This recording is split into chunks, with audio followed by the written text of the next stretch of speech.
Serial രംഗത്ത് നിരവധി സീരിയലുകളിൽ അഭിനയിച്ച നടിയാണ് അനുമോൾ. സ്റ്റാർ മാജിക്കായിരുന്നു അനുമോൾക്ക് നിരവധി ആരാധകരെ നേടിക്കൊടുത്തത്. ഇപ്പോൾ നടി ഐശ്വര്യയുടെ വിവാഹത്തിന് പങ്കെടുക്കാനെത്തിയപ്പോൾ അനുമോൾ വിവാഹത്തെക്കുറിച്ച് പറഞ്ഞ വാക്കുകളാണ് സോഷ്യൽ മീഡിയയിൽ ശ്രദ്ധയാകുന്നത്.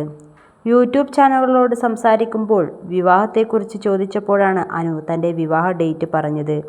ഈ വർഷം നവംബർ 24-25 തൻ്റെ വിവാഹമെന്ന് അനു പറയുന്നു. നമുക്കെല്ലാവർക്കും അന്ന് കാണാം. വരൻ ആരാണ് എന്ന ചോദ്യത്തിന് അതൊക്കെ വഴിയെ പറയാമെന്നും ഐശ്വര്യ പറഞ്ഞില്ലല്ലോ വരൻ്റെ പേര്, അതുപോലെ തൻ്റെയും വഴിയെ പറയാം എന്നായിരുന്നു നടി പറഞ്ഞത്. ലവ് മാരേജ് ആണോ എന്ന ചോദ്യത്തിന് അറേഞ്ച്ഡ് ആണെന്നും മാട്രിമോണി വഴിയാണെന്നും പറയുന്നു. എന്നാൽ ഇത് അനുമോൾ തമാശയായി പറഞ്ഞത് ആണോ യഥാർത്ഥമാണോ എന്ന് സംശയവും ആരാധകർക്കുണ്ട്. അനുമോൾ പറയുന്നത് ശരിയാണെങ്കിൽ വളരെ സന്തോഷമാണെന്ന് താരത്തിൻ്റെ ആരാധകർ പറയുന്നത്. അനുമോളുടെ കല്യാണം എപ്പോഴാണ് ഉണ്ടാവുകയെന്ന് ആരാധകർ നിരന്തരം ചോദിക്കാറുണ്ട്.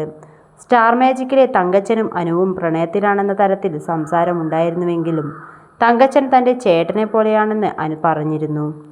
സീരിയൽ നടൻ ജീവയും അനുവും പ്രണയത്തിലാണെന്ന ചർച്ചയും നടന്നിരുന്നു. ഇരുവരും റീലുകളും ചിത്രങ്ങളുമെല്ലാം താഴെ ആരാധകർ നിരന്തരം ചോദിച്ചുകൊണ്ടിരിക്കുന്ന ചോദ്യവും അതുതന്നെയാണ്.